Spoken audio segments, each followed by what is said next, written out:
How do you recognize a missionary by their voice? Or do you think there's a way that missionaries sound different in some way? You're talking about important things, so you want to use a voice that shows that these things are important.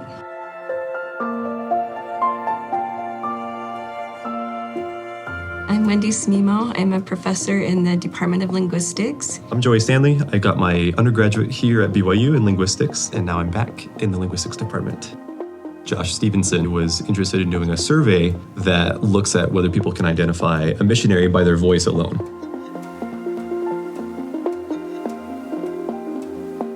My first time I ever went on a night dive. If you look to your side and you reach your arm out, you have no idea what's there because it's pitch black.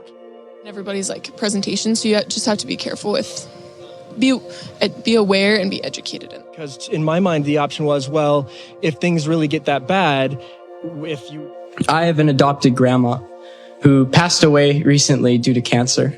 Has been founded on. It's kind of the staple, what we first view as stability and then can move forward. In missionary voice, a lot of people say that it's breathy or it's sing-songy or there are a lot of pauses, a lot of emphasis or stress on other words. Missionary voice is devoid of any speech errors, so it usually uses complete sentences, unlike normal speech. And they also think it sounds happy, or we can tell when people are smiling as they're speaking. There's an acoustic effect of that because when you pull your cheeks to the side, it shortens your vocal tract, and we can actually hear that. Like if you're talking to someone on the phone, you can tell if they're smiling or not. When we're trying to express the joy of the gospel, we smile, and when we smile, it makes our speech sound a little bit different.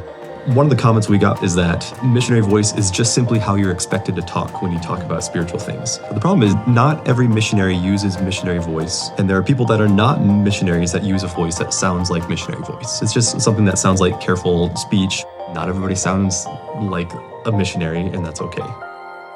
Being a missionary is an important part of someone's identity for those 18 months to 2 years, and we shape our language to express how we want to be perceived.